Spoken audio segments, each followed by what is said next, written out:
Rồi, hello xin chào tất cả mọi người. Mình cũng mới đi chợ vậy cả nhà. Rồi mua măng tây cả nhà. Mua bó măng tây với 1 ký bạch tuộc cả nhà. Ừ. Ký bạch tuộc.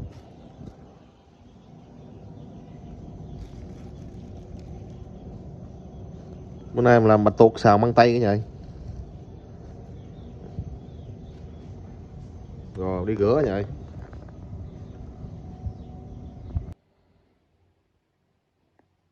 Rồi măng tây mình lặt xong cả nhà. Rồi bạch tuộc mình cũng rửa xong xuôi chưa cả nhà.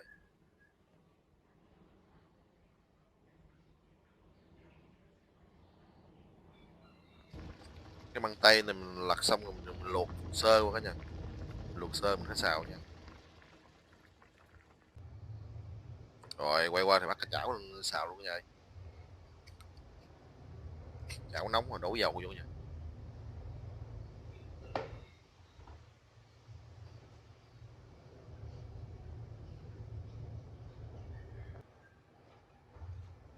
Rồi cho tỏi vô luôn cả nhà.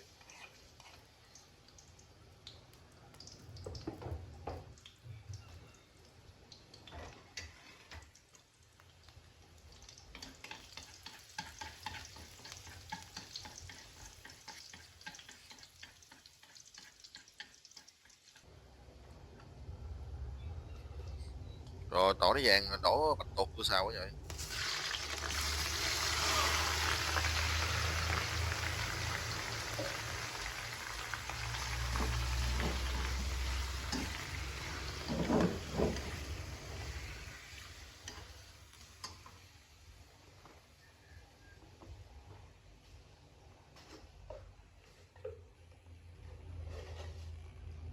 Rồi nêm nếm nha. Bột ngọt nha, đường, miếng hạt nêm nữa nha.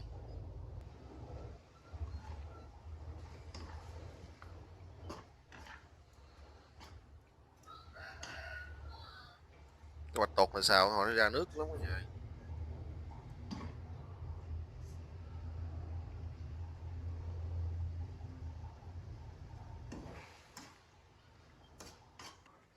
Rồi nó ra nước quá trời luôn nha. Bạch tuộc cũng chín gần chín mình để măng tây xào luôn cả nhà. Măng tây nãy mình cũng luộc sơ qua rồi, xào cho cũng lẹ chín, tại mình có luộc sẵn rồi đó.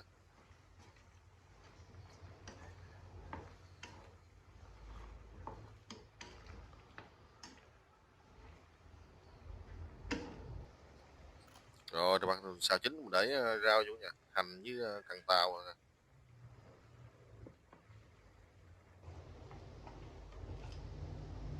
Rồi để muỗng tiêu cho thơm như vậy.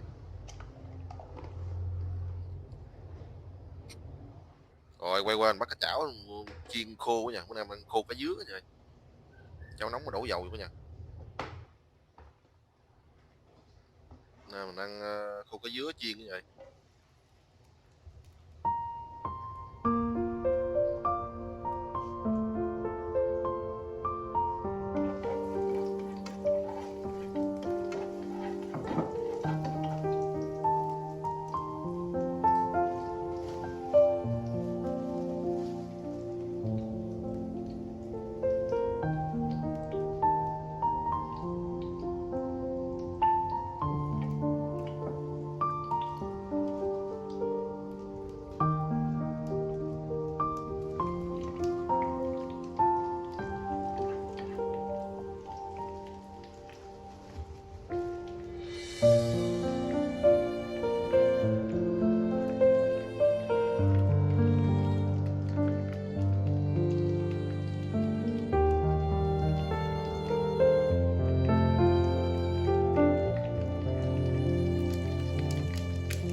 Rồi, hello xin chào tất cả mọi người.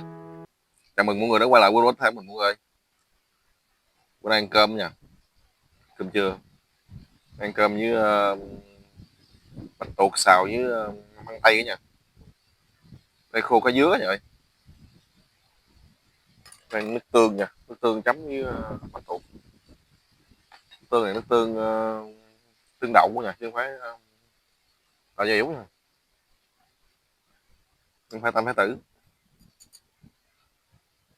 Mời mọi người ăn cơm mình nha. Ở nhà luôn. Này là măng tây nha, măng tây xào với bạch tuộc.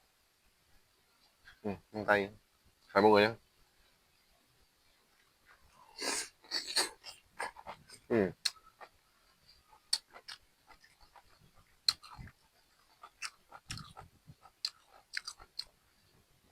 Ngon. Măng tươi ngọt nữa.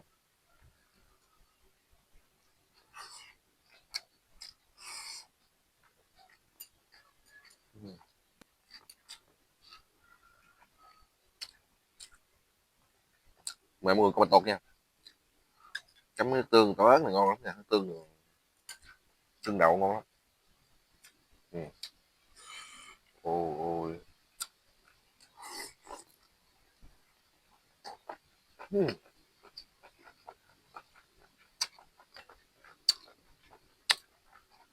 Giòn thấy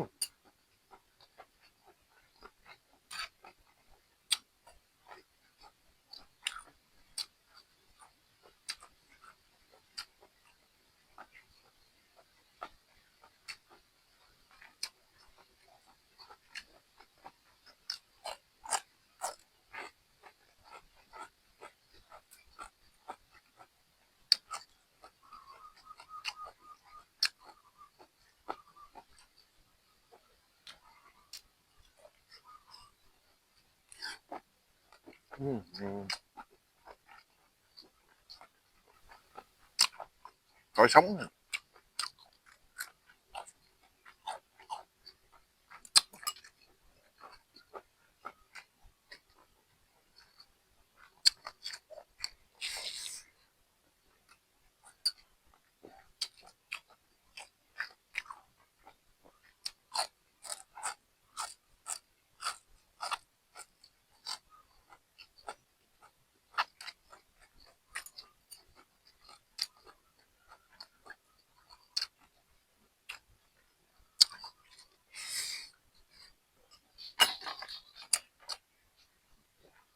Khô là bóc tay nha,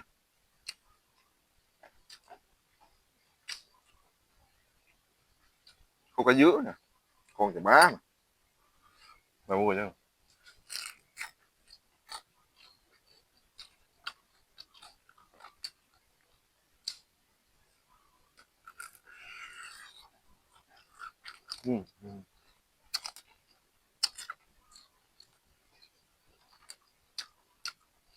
Quá ngon nha, rau dứa là vừa ăn.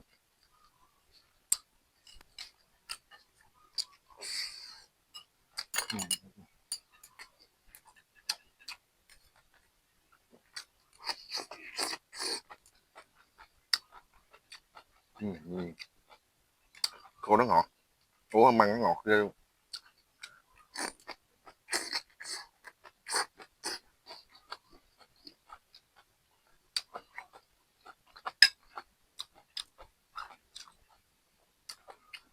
Bắt tụ.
ngon quá nhỉ.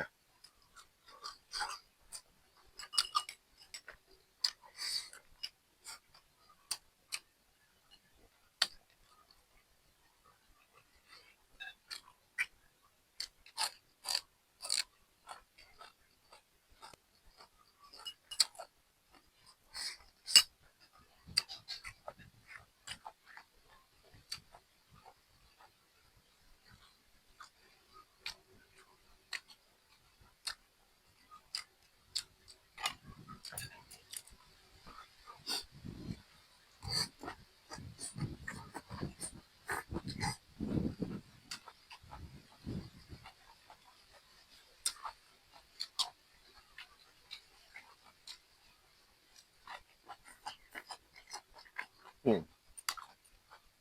Măng nó giòn mà nó ngọt dư.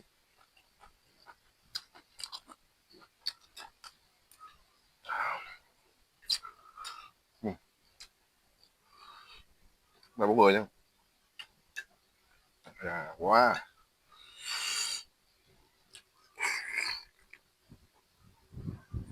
Ừ. Giòn.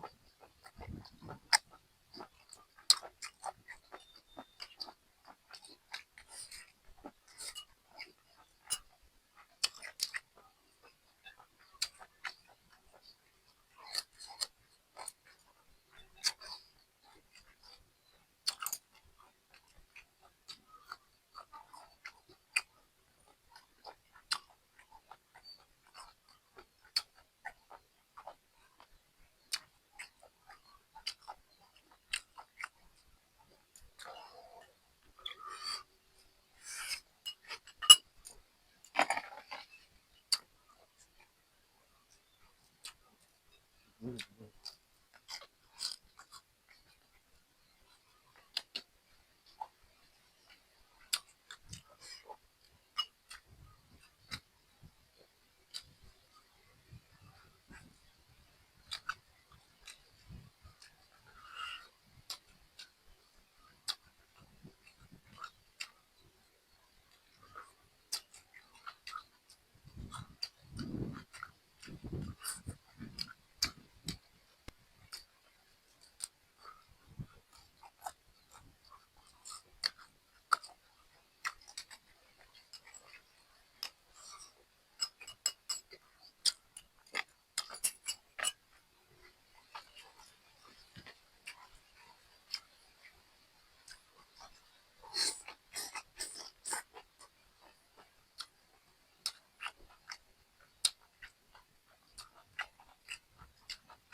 Ngoài đây gió mát lắm nè.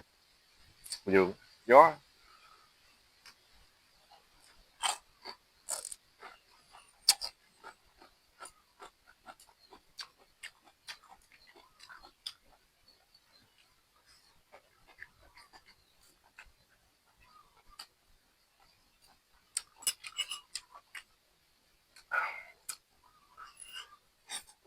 Ừ.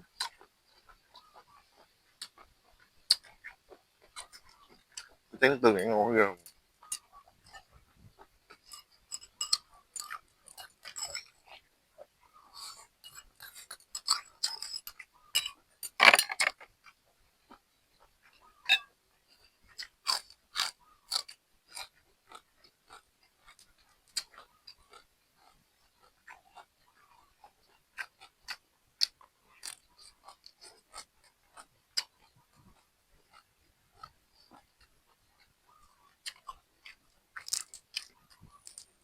Ừ.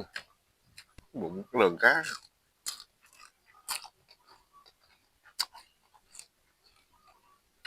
Cá vừa ăn chưa.